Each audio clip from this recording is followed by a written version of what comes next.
There. Time for our daily lectionary reading for Tuesday, March 29th. Now, the more observant of you may have noticed I've been wearing the same thing for 3 days. Well, not really. I'm out of town, so I'm pre-recording all of these on the same day. It's the magic of the internet. All right. We have Psalm 53, and since it's day 2, we'll read it out of the Message. We've got Leviticus 25, 1 to 19, and Revelation 19, 9 to 10. So Psalm 53 in the Message. Bilious and bloated, they gas. God is gone. It's a poison gas. They foul themselves. They poison rivers and skies. Thistles are their cash crop. God sticks his head out of heaven, and he looked around. He's looking for someone not stupid. One man, even. God expectant. Just one God-ready woman. And he comes up empty. A string of zeros. Useless, unshepherded sheep, taking turns pretending to be a shepherd.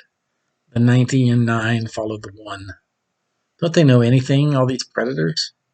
Don't they know they can't get away with this? Treating people like a fast food meal over which they're too busy to pray?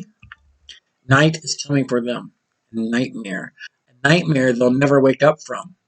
God will make hash of these squatters, send them packing for good. Is there anyone around to save Israel? God turns life around.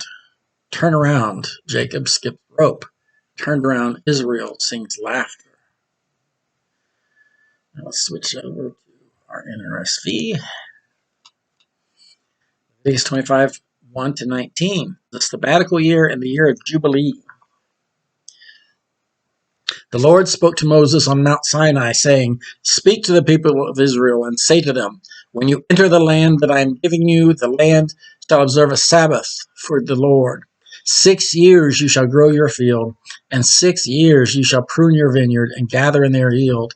But in the 7th year there shall be a Sabbath of complete rest for the land, a Sabbath for the Lord. You shall not sow your field or prune your vineyards. You shall not reap the aftergrowth of your harvest or gather the grapes of your unpruned vine.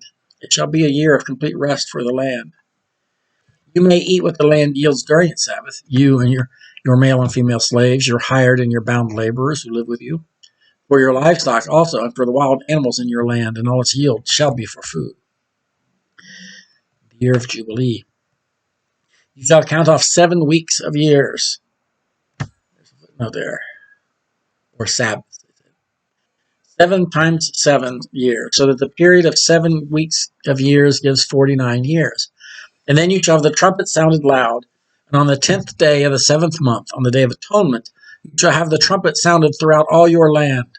You shall hallow the 50th year, and you shall proclaim liberty throughout the land to its inhabitants. It shall be a jubilee for you. You shall return, every one of you, to your property, and every one of you to your family.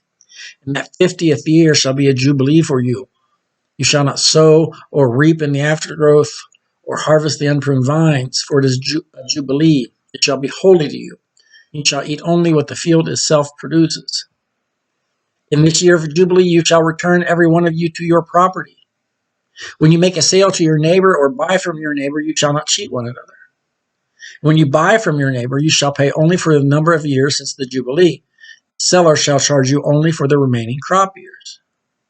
If the years are more, you shall increase the price, and if the years are fewer, you shall diminish the price. For it is a certain number of harvests that are being sold to you. You shall not cheat one another, but you shall fear your God, for I am the Lord your God. You shall observe my statutes and faithfully keep my ordinances, so that you may live on the land securely. The land will yield its fruit, and you will eat your fill and live on it securely. So the year of Jubilee, everything's supposed to be wiped clean, right? All the land, if you sold your land, it's supposed to be returned kind of thing. All the land comes back. We have zero evidence of this ever actually being fully observed.